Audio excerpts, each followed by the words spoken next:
ನೋಡಿ, ನಮ್ಮ ವಿಷ್ಣು ಅಪ್ಪಾಜಿ ಅಂತ್ಯ ಸಂಸ್ಕಾರ ಆಗಿದ್ದ ಜಾಗ ಇದು. ಅಂತ್ಯ ಸಂಸ್ಕಾರ ಆಗಿದ್ದ ಜಾಗ 14 ವರ್ಷ ಆಯ್ತು. ಇವತ್ತಿಗೆ ಇನ್ನೂ ಸಮಸ್ಯೆ ಬಗೆಹರಿದಿಲ್ಲ. ಈ ವಿಷಯವಾಗಿ ನಾವು ಏನು ಅಭಿಮಾನ ಸ್ಟುಡಿಯೋ ಮಾಲೀಕರ ಮೇಲೆ ನಮ್ಗೆ ಅಪಾರವಾದ ಗೌರವ ಇದೆ. ಅವರು ಅವತ್ತು 2017ರಲ್ಲಿ ತುಂಬಾ ಪ್ರೀತಿಯಿಂದ 10 ಗುಂಟೆ ದಾನವಾಗಿ ಬರ್ಕೊಡ್ತೀವಿ ರಾಜಗೌಡ್ರೆ ಅಂತ ಹೇಳಿದಾಗ DC ವಿ ಶಂಕರ್ ಅವ್ರ ಹತ್ರ ನಾನು ಮಾತಾಡಿ, ಯಾಕೆಂದ್ರೆ 2009ರಿಂದ 2016ವರೆಗೂ ಸಮಸ್ಯೆ ಬಗೆಹರಿದಿಲ್ಲ. ಇವ್ರು ತಪ್ಪು ಮಾಡಿದ್ರೆ ಅವ್ರು ತಪ್ಪು ಮಾಡಿದ್ರೆ ಇವರು. ಸರ್ಕಾರ ಎಲ್ಲ ಡಿಸೈಡ್ ಆಗಿತ್ತು. 2 ಎಕರೆ ತಗೊಳಕ್ಕೆ 2.25 ಎಕರೆ ಸರ್ವೆ ಮಾಡಿದ್ದಕ್ಕೆ ಅಭಿಮಾನ ಸ್ಟುಡಿಯೋ ಮಾಲೀಕರು ಸ್ಟೇ ತಂದ್ರು. ಶ್ರೀಮತಿ ಭಾರತಿ ವಿಷ್ಣುವರ್ಧನ್ ಅವತ್ತು ನನ್ನ ಕಾಲ ನನಗೂ 6 ವರ್ಷ ಸಾಕಾಗಿದೆ ಅಂತ ಮೈಸೂರಿಗೆ ಹೋದ್ರು. 2016ರಲ್ಲಿ ಸನ್ಮಾನ್ಯ ಸಿದ್ದರಾಮಯ್ಯನವರು ಅಲ್ಲಿ ಜಾಗ ಕೊಡ್ತಾರೆ. HD ಕೋಟೆ ಹಾಲ್ದೂರು ಗ್ರಾಮ 5 ಎಕರೆ ಜಾಗ ಕೊಡ್ತಾರೆ. ಅದು 5 ವರ್ಷ ಹೈಕೋರ್ಟ್ಗೆ ಹೋಗುತ್ತೆ. ಅಲ್ಲೂ ನಾವು ಉಪವಾಸ ಸತ್ಯಾಗ್ರಹ ಮಾಡಿ ಹೋರಾಟ ಮಾಡಿ ಎಲ್ಲ ಮಾಡಿದ್ವಿ. ಕ್ರಮೇಣ 2029 ಜನವರಿ 29ಕ್ಕೆ ಸನ್ಮಾನ್ಯ ಮುಖ್ಯಮಂತ್ರಿ SR ಬೊಮ್ಮಾಯಿ ಅವರು ಉದ್ಘಾಟನೆ ಮಾಡ್ತಾರೆ, ಲೋಕಾರ್ಪಣೆ ಮಾಡ್ತಾರೆ. 2014 ಜಾಗ ಕೊಟ್ಟು ಅದು 6 ವರ್ಷ ಆಯ್ತು. ಇದೇನಿದು 2016 ಮೈಸೂರು ಸರ್ಕಾರದಿಂದ ಮಾಡೋ ಸ್ಮಾರಕ, ಸ್ಥಳಾಂತರ ಅಲ್ಲ, ಸರ್ಕಾರದಿಂದ ಮಾಡೋ ಒಂದು ಸ್ಮಾರಕ. ಒಂದು ಗೌರವಾನ್ವಿತ ವ್ಯಕ್ತಿಗೆ ಏನು ಮೇರು ನಟರಿಗೆ ಜಾಗ ಸಮಸ್ಯೆ ಆದಾಗ ಸನ್ಮಾನ್ಯ ಸಿದ್ದರಾಮಯ್ಯನವರು ಅಲ್ಲಿ ಜಾಗ ಕೊಡ್ತಾರೆ. 5 ಎಕರೆ. ಶ್ರೀಮತಿ ಭಾರತಿ ವಿಷ್ಣುವರ್ಧನ್ ಅವರ ಒಪ್ಪಿಗೆ ಮೇರೆಗೆ ಅಲ್ಲಿ ಜಾಗ ಕೊಡ್ತಾರೆ. ಅದು ಒಂದ್ ಕಡೆ ಆಯ್ತು.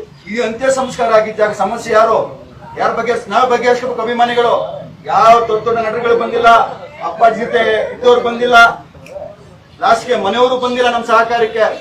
ನಾನೊಬ್ಬ ಅಭಿಮಾನಿಯಾಗಿ ಅಭಿಮಾನ ಸ್ಟುಡಿಯೋ ಮಾಲೀಕರನ್ನ ಅವ್ರ ಕಾಲಿಗೆ ಬಿದ್ದಿದ್ದೇನೆ, ಅವ್ರ ಕೈ ಕಟ್ಟಿದ್ದೇನೆ. ಯಾಕೆಂದ್ರೆ ಸರ್ಕಾರದ ಮತ್ತೆ ಅವರ ನಡುವೆ ತಿಕ್ಕಾಟ ತುಂಬಾ ಇತ್ತು. ಜಾಗ ಸಮಸ್ಯೆ ಮಾಧ್ಯಮದವರೇ ನಿಮ್ಗೆ ಗೊತ್ತಿದೆ, ಇದು ತುಂಬಾ ಸಮಸ್ಯೆ ಇತ್ತು. DC ಇವ್ರ ಹತ್ರ ಮಾತಾಡ್ಕೊಂಡು, ಅಭಿಮಾನ ಸ್ಟುಡಿಯೋ ಮಾಲೀಕರಾದ ಗಣೇಶ್ ಕಾರ್ತಿಕ್ ಅವ್ರ ಹತ್ರ ಮಾತಾಡ್ಕೊಂಡು ನಾನು DC ಅವ್ರ ಹತ್ರ ಹೋಗ್ತೀನಿ, ವಿ ಶಂಕರ್ ಅವ್ರ ಹತ್ರ. ಇಲ್ಲಪ್ಪ ಅವ್ರು ಆಗೋದಿಲ್ವಲ್ಲಪ್ಪ, ನಾವೇನ್ ಮಾಡ್ಲಿ, ಮೈಸೂರು ಸರ್ಕಾರ ಮಾಡ್ತೇವೆ, ಇಲ್ಲ ನಾನು ಅವ್ರ ಕಾಲಿಗೆ ಬೀಳ್ತೀನಿ, ಇದೆಲ್ಲ ಮಾಡ್ಬೇಡಿ ಕೊಡ್ರಿ ನೀವು. ಏನ ಸರ್, ಅವ್ರು ದಾನವಾಗಿ ಕೊಡ್ತೀನಿ ಅಂತ ಹೇಳಿದ್ದಾರೆ. ಏನ್ ಅವ್ರ ಸಮಸ್ಯೆ ಬಗೆಹರಿಸಿ, ಅವರು ಮೇರು ಕಲಾವಿದರು ಬಾಲಣ್ಣವರು, ಅವ್ರಿಗೂ ಒಂದು ಸಹಕಾರ ಕೊಟ್ಟು ಒಂದು ಮೀಟಿಂಗ್ ಕರೆದು ಒಂದು ಸಮಸ್ಯೆ ಬಗೆಹರಿಸಿ ಅಂತ ಅವ್ರನ್ನ ಕಾಡಿ ಬೇರ್ಕೊಳ್ತೀನಿ. ಲಾಸ್ಟ್ಗೆ ಕೊನೆಗೆ ಒಂದು 5-6 ಸಾರಿ ಮೀಟಿಂಗ್ ಆಗುತ್ತೆ ಜಿಲ್ಲಾಧಿಕಾರಿನಲ್ಲಿ. ಮೀಟಿಂಗ್ ಆಗಿ ಲಾಸ್ಟ್ ಏನಾಗುತ್ತೆ, ಅಭಿಮಾನ ಸ್ಟುಡಿಯೋ ಮಾಲೀಕರು ಕಂದಾಯ ಭವನ ಏನಿದೆ ಜಿಲ್ಲಾಧಿಕಾರಿಗಳ ಸಭೆಯಲ್ಲಿ ಒಂದು ದೊಡ್ಡ ಮಟ್ಟದಲ್ಲಿ ಸಭೆ ನಡೆಯುತ್ತೆ. ಆ ಸಭೆಯಲ್ಲಿ ನಮ್ಮ ವಿಷ್ಣು ದತ್ತಪುತ್ರವರು ಭಾಗವಹಿಸಿರ್ತಾರೆ, ನಮ್ಮ ವಿಷ್ಣು ಸೇನಾ ಸಂಘಟನಾ ಪದಾಧಿಕಾರಿಗಳು ಭಾಗವಹಿಸಿರ್ತಾರೆ, ವಿಷ್ಣುವರ್ಧನ ಪ್ರತಿಷ್ಠಾನದವರು, ಕಂದಾಯ ಇಲಾಖೆದವರು, ಜಿಲ್ಲಾಧಿಕಾರಿ, ತಹಸೀಲ್ದಾರ್ ಸಮ್ಮುಖದಲ್ಲಿ ಅಭಿಮಾನ ಸ್ಟುಡಿಯೋ ಮಾಲೀಕರು 10 ಗುಂಟೆ ಜಾಗವನ್ನ ಬರೆದುಕೊಡ್ತಾರೆ. ಎಲ್ಲ ಒಪ್ಕೊಂತಾರೆ. ಯಾವಾಗ 2017 ಡಿಸೆಂಬರ್ 5ನೇ ತಾರೀಕು 10 ದಿವಸಗಳಾದ್ಮೇಲೆ DC ವಿ ಶಂಕರ್, ತಹಸೀಲ್ದಾರ್ ಮಂಜಪ್ಪ ಈ ಸ್ಥಳಕ್ಕೆ ಬಂದು ಸರ್ವೆ ಮಾಡಿ ಲೆಕ್ಕ ಹಾಕಿ, ಸನ್ಮಾನ್ಯ ಅಭಿಮಾನ ಸ್ಟುಡಿಯೋ ಮಾಲೀಕರಾದ ಕಾರ್ತಿಕ್ ಅವರು ಇರ್ತಾರೆ, ಅವ್ರ ಸಮ್ಮುಖದಲ್ಲಿ ಅಳತೆ ಮಾಡಿ 10 ಗುಂಟೆ ದಾನವಾಗಿ ಎಲ್ಲ ಅಳತೆ ಮಾಡ್ಕೊಂಡು ಹೋಗ್ತಾರೆ. ಇವರು ಬಂದಿದ್ರು, DC ಅಧಿಕಾರಿ ಬಂದಿದ್ರು. ಎಲ್ಲ ಒಂದು ಮಟ್ಟಕ್ಕೆ ಎಲ್ಲ ಒಂದು ಯಶಸ್ವಿಯಾಗಿ ಆಯ್ತು. ಎಲ್ಲ ಆಗಿತ್ತು. ಸರ್ವೆ ಮಾಡಿದ್ರಷ್ಟೇ. ಆಗ ಬೇರೆ ಒಂದು ಸರ್ಕಾರ ಬರುತ್ತೆ, ಕುಮಾರಸ್ವಾಮಿ ಅವ್ರಿಗೂ ಮನವಿ ಕೊಡ್ತೀನಿ ನಾನು. ಅವರು 1-2 ಮನವಿ ಕೊಟ್ಟಾಗ ಏನ್ ಸರ್ವೆ ಮಾಡಿದ್ರು ಆ ದಾಖಲೆಯನ್ನು ಬಿಡುಗಡೆ ಮಾಡ್ತಾರೆ. ಅಲ್ಲಿಗೆ ಕೆಲಸ ಅಷ್ಟಕ್ಕೆ ಸ್ಟಾಪ್ ಆಗಿರುತ್ತೆ. ಯಾರು ಇದ್ರ ಬಗ್ಗೆ ಗಮನ ಕೊಡಲ್ಲ. ಯಾಕೆಂದ್ರೆ ಸ್ಮಾರಕನೂ ಅಲ್ಲಿ ನಿರ್ಮಾಣ ಆಗಿಲ್ಲ, ಲೋಕಾರ್ಪಣೆ ಆಗಿಲ್ಲ. ಇದು ಹೆಂಗ್ ಮಾಡ್ಕೊಡ್ತಾರೆ? ಇದೇ ಶ್ರೀಮತಿ ಭಾರತಿ ವಿಷ್ಣುವರ್ಧನ್, ನಿಮ್ಮ ಸರ್ಕಾರಗಳು 2009ರಿಂದ 2016ವರೆಗೂ ಅಭಿಮಾನ ಸ್ಟುಡಿಯೋದಲ್ಲಿ ನೀವು ಸ್ಮಾರಕ ಮಾಡ್ಲಿಲ್ಲ. ಅಲ್ಲಿ ಜಾಗ ಕೊಟ್ರಿ 16ರಲ್ಲಿ.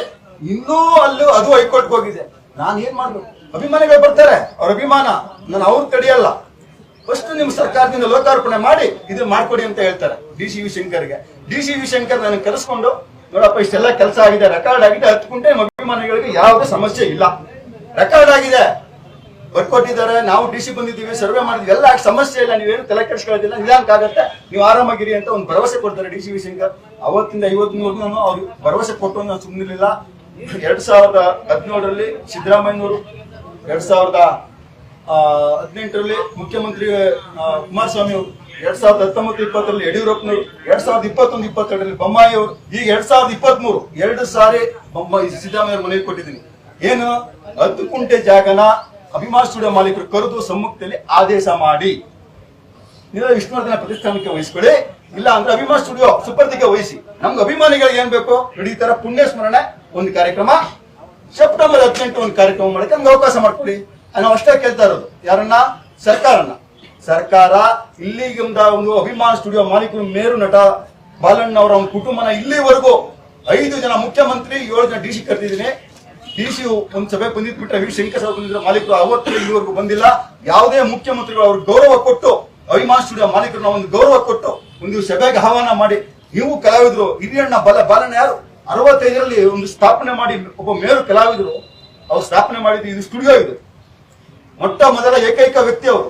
ಅವ್ರನ್ನ ಕರೆದಿ, ಅವ್ರ ಕುಟುಂಬ ಕರೆದಿ, ಏನೋ ಸ್ಮಾರಕ ಇಲಾಖೆ ಆಯ್ತು, ಇದು ಸಮಸ್ಯೆ ಅಭಿಮಾನಿಗಳು ಬರ್ಸ್ಕೊಡಿ ಅದೇನಿದ್ ಮಾಡ್ಬಿಟ್ಟು ಒಂದು ತೀರ್ಮಾನ ಮಾಡೋದಾಗಲ್ವಾ? ಯಾವುದೇ ಮುಖ್ಯಮಂತ್ರಿಗಳು ಇಲ್ಲಿವರೆಗೂ ಜವಾಬ್ದಾರಿ ತಗೊಂಡಿಲ್ಲ. ನಾನು ಎಲ್ಲಾ ಮುಖ್ಯಮಂತ್ರಿ ಡಿಸಿಗಳು ಮನವಿ ಕೊಟ್ಟಿದ್ದೀನಿ. ಇವತ್ತು ನಾನು ಹೈಕೋರ್ಟ್ಗೆ ಹೋಗಿದ್ದೆ 2023 ಜನವರಿನಲ್ಲಿ.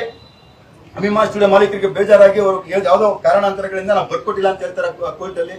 ಅವ್ರ ಪಾಪ ಏನೋ ಪ್ರಾಬ್ಲಮ್ ಆಗಿದೆ, ತುಂಬಾ ತೊಂದರೆಗಳಾಗಿದೆ, ನಾನೆಲ್ಲ ಬಹಿರಂಗವಾಗಿ ಹೇಳ್ಕೊಳ್ಳಲ್ಲ. ಅವ್ರ ಕಾರಣ ಆಗಿದೆ. ಆಮೇಲೆ ನಾನು ಕೋರ್ಟ್ ಹೋದೆ ದಾಖಲೆಗಳಿಕೊಂಡು. ಕೋರ್ಟ್ ಆಗಸ್ಟ್ 21, 2023 ಜಡ್ಜ್ಮೆಂಟ್ ಕಾಪಿ ಕೊಡುತ್ತೆ. ಏನು ಒಂದು ಸತತ 8 ವರ್ಷಗಳ ಡಿ.ಸಿ.ವಿ. ಶಂಕರ್ ಕೇಸ್ ಹಾಕಿರ್ತಾರೆ, ಅದು ಒಂದು 7 ವರ್ಷಗಳ ಕೇಸ್ ನಡೀತಾ ಇರ್ತದೆ. ಅಂತಿಮ ತೀರ್ಪು ಕೊಡ್ತಾರೆ. ಏನ್ ತೀರ್ಪು? ಸರ್ಕಾರದಿಂದ 5.5 ಎಕರೆ ಸ್ಮಾರಕ ನಿರ್ಮಾಣ ಮಾಡಿದೆ. ಹಾಗಾಗಿ ಸರ್ಕಾರ ಅಭಿಮಾನ ಸ್ಟುಡಿಯೋ ಮಾಲೀಕರ ಹತ್ರ ಏನು 2 ಎಕರೆ ತಗೊಂಡಿದ್ರು ಅದನ್ನ ವಾಪಸ್ ಮಾಡ್ತಾ ಇದ್ದಾರೆ. ಹಾಗಾಗಿ ಈ ಕೇಸ್ನ ನಾವು ಕ್ಲೋಸ್ ಮಾಡ್ತಾ ಇದೀವಿ ಅಂತ ಹೇಳ್ತಾರೆ. ಕ್ಲೋಸ್ ಮಾಡ್ತಾರೆ. ನಮ್ದು ಹತ್ಕೊಂಡ್ರೆ ನಮ್ಮ ಮುಖ್ಯರು ಏನ್ ಮಾಡ್ತಾರೆ ನೋಡಿ, ಹಿಂಗೆ ಅವ್ರು ಬರ್ಕೊಟ್ಟಿದ್ದಾರೆ ಸರ್ಕಾರಕ್ಕೆ. ಸರ್ಕಾರ ಸರ್ವೆ ಮಾಡಿದೆ, ಇಷ್ಟೆಲ್ಲ ಆಗಿದೆ, ನಮ್ಗೆ ನ್ಯಾಯ ಒದಗಿಸ್ಕೊಡಿ. ಇಲ್ಲ, ಇದು ನಾವು ಈ ಕೇಸ್ಗೂ ನಾವು ತೀರ್ಪು ಕೊಡಕ್ ಬರಲ್ಲ, ನಾವು ಕೇಸ್ನೇ ಕ್ಲೋಸ್ ಮಾಡ್ತಾ ಇದೀವಿ. ನೀವೇನಿದ್ರು ಸರ್ಕಾರ ಮುಖ್ಯಮಂತ್ರಿಗಳಿಗೆ ಮತ್ತೆ ಏನ್ ಸಂಬಂಧಪಟ್ಟ ಇಲಾಖೆಗೆ ನೀವು ನಿಮ್ಮ ಅಳಿಲನ್ನ ತೋರಿಸ್ಕೊಂಡು ಸಮಸ್ಯೆ ಬಗೆಹರಿಸ್ಕೊಳ್ಳಿ ಅಂತ ನಮ್ಗೆ 10 ಗುಂಟೆಯನ್ನ ಉಲ್ಲೇಖ ಮಾಡಿ ಆದೇಶ ಹೊರಡಿಸುತ್ತೆ. ಅಲ್ಲಿಗೆ ಅಭಿಮಾನ ಸ್ಟುಡಿಯೋ ಕೇಸ್ ಮುಗೀತು.